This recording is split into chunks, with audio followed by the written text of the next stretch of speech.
एक ऐसा परिंदा जो आग से पैदा होता है और आग के शोलों में ही मिल जाता है। उसकी जिंदगी लाफानी है। वो तमाम परिंदों का बादशाह है। क्या अरबी और यूनानी किताबों में मौजूद ये परिंदा सिर्फ एक मिथ है या कदीम ज़माने में इसका कोई वजूद था? इस वीडियो में हम दुनिया के सबसे पुरस्कार और दिलचस्प परिंदा फीनिक्स के मुतालिक जानेंगे। चेरिन परिंद हमारी इस दुनिया को खूबसूरत बनाने वाली एक मखलूक है, जो अपनी पुरकशिश और खूबसूरत चाह से सुबह शाम अल्लाह की तस्बीह बयान करके हर तरफ इस कायनात में खुदा की अज़मत की गवाही देती हैं। इन परिंदों में एक परिंदा ऐसा है जो अपनी इंटरेस्टिंग और हैरानकुन खसूसियात की वजह से सदियों से ज़ेरे बहस रहा है, जिसे फीनिक्स यानी फायर बर्ड कहते हैं। अरबी और फारसी में इस परिंदे को अनका या कुकनूस कहते हैं, जबकि हिंदी में इसे अमर पक्षी कहा जाता है। उज़्बेकिस्तान में इसे हुमा का लक़ब दिया गया है। ये परिंदा अपनी गैर मामूल लंबी उम्र की वजह से मशहूर है। दरअसल इसकी ज़िंदगी लाफानी और ना ख़त्म होने वाली कही जाती है। इस परिंदे के बारे में मशहूर मिथ ये है कि ये परिंदा 500 से 600 साल तक जिंदा रहने के बाद खुद को जलाकर राख कर देता है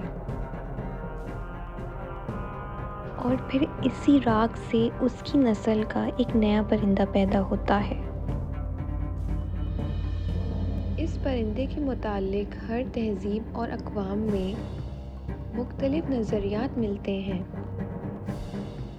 चाइना में इसे फिंग होंग कहा जाता है, फारसी में समर्क और अरबी में अनका और तुर्की में तगरल कहा जाता है।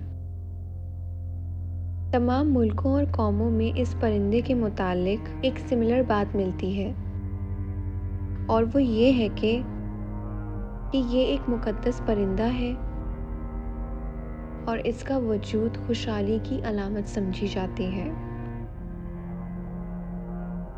हिस्टोरियंस के मुताबिक ये पहले अरब के इलाकों में पाया जाता था और अरब के ऊंचे और वीरान पहाड़ी चोटियों में इसका बसेरा था।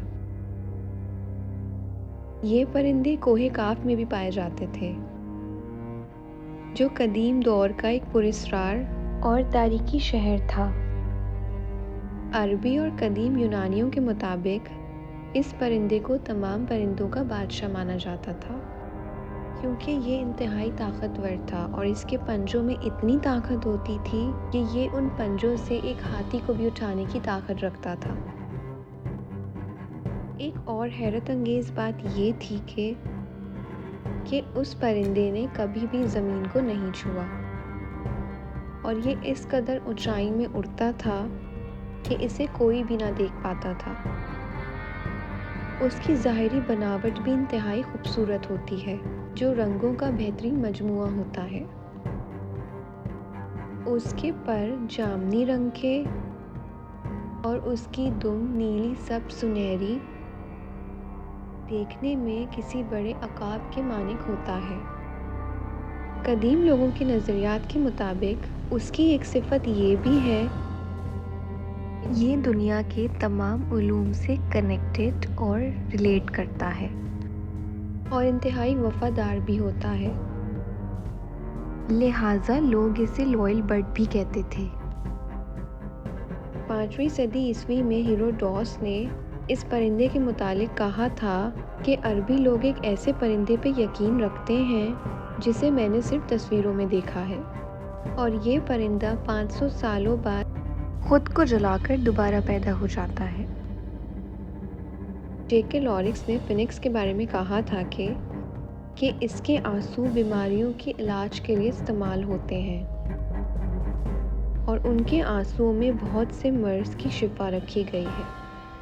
यहूदी लिटरेचर के मुताबिक जब हज़रत आदम अलैहिस्सलाम और हज़रत हव्वा को जन्नत से निकाला गया तो उनके साथ जन्नत में बहुत सारे जानवरों को भी निकाला गया जिन्होंने उस ममनून फल को खाया या चखा, लेकिन क्योंकि फिनिक्स ने उस फल को नहीं खाया था इसलिए वो हमेशा के लिए अमर हो गया। दुनिया के तमाम तहजीबों और मज़ाहिब के साथ साथ इस्लामी हिस्ट्री में भी इस परिंदे के मुतालिक लिखा गया है। ईरान के मशहूर सूफ़ी बुज़ुर्ग ख्वाजा फरीद उद्दीन अत्तार ने अपनी किताब मंतकुत तैर में इस परिंदे का जिक्र किया है। इस किताब में एक इंटरेस्टिंग रिवायत बयान की गई है जिसके मुताबिक एक दफ़ा दुनिया के तमाम परिंदे एक मकाम पर जमा हुए ताकि अपने लिए एक बादशाह का इंतखाब कर सकें। हुदहुद जो सबसे अक्लमंद परिंदा था उसने उन तमाम परिंदों को बताया कि अनका यानी फिनिक्स हमारा बादशाह है, मगर उस तक पहुंचना आसान नहीं क्योंकि वो कोहे काफ में रहता है। वहां जाने के लिए 7 खतरनाक वादियों से गुजरना पड़ता है। पहली वादी तलाश और जुस्तजू, दूसरी वादी इश्क और मोहब्बत, तीसरी वादी इल्म और मार्फत, चौथी वादी कनात और इस्तगना और छठी वादी हैरत और इस्तिजाब और 7वीं वादी फ़िक्र और फ़ना है। ये सुनकर तमाम परिंदे परेशानी से अपना सर झुका लेते हैं, लेकिन इसके बावजूद वो इस अजीम सफ़र की शुरुआत करते हैं। रास्ते में ही कई परिंदे प्यास और गर्मी से हलाक हो जाते हैं और सिर्फ 30 परिंदे ही वो 7 वादी पार करके फिनिक्स तक पहुंच पाते हैं। लेकिन जब वो फिनिक्स को देखते हैं तो उन्हें उसमें और ख़ुद में कोई फ़र्क नहीं दिखाई देता। यानी उस मुश्किल तरीन सफ़र के ख़त्म होने के बाद मालूम हो जाता है कि जिस रहनुमा की उन्हें तलाश थी कि वो फिनिक्स दरअसल वो खुद ही हैं, और इस तरह उनका ये सफ़र ख़त्म हो जाता है। कई सदियां गुजरने के बाद आज भी ये देओमालाई जादुई परिंदा लोगों में दिलचस्पी का एक डिस्कशन है। बहुत सारी हॉलीवुड मूवीज़ में इस परिंदे को दिखाया गया है। ईरान की नेशनल एयरलाइन को हुमा कहा जाता है। ईरान की नेशनल एयरलाइन में फिनिक्स का लोगो बना हुआ है। इस तरह उज़्बेकिस्तान के कौमी निशान में भी इस फिनिक्स परिंदे को बनाया गया है। इस परिंदे से रिलेटेड सारे किस्से काली किताबों में मौजूद हैं, लेकिन आज से हज़ारों साल कबल दुनिया की हर तहजीब और मुल्कों में एक जैसी खुसूसियत रखने वाले परिंदे का जिक्र इसके सच में वजूद रखने की एक दलील बनाई जाती है। ये कायनात बहुत सारे हिस्टोरिकल्स और बहुत सारे इंटरेस्टिंग और हिडन मखलूक़ात का एक मजमुआ है। हम किसी भी मखलूक के वजूद का सरे इनकार नहीं कर सकते, क्योंकि अल्लाह की कुदरत से तारीख में ऐसे बेशुमार इंटरेस्टिंग जानवर और मखलूक़ात वजूद रखते थे जो वक्त के साथ ख़त्म हो गए।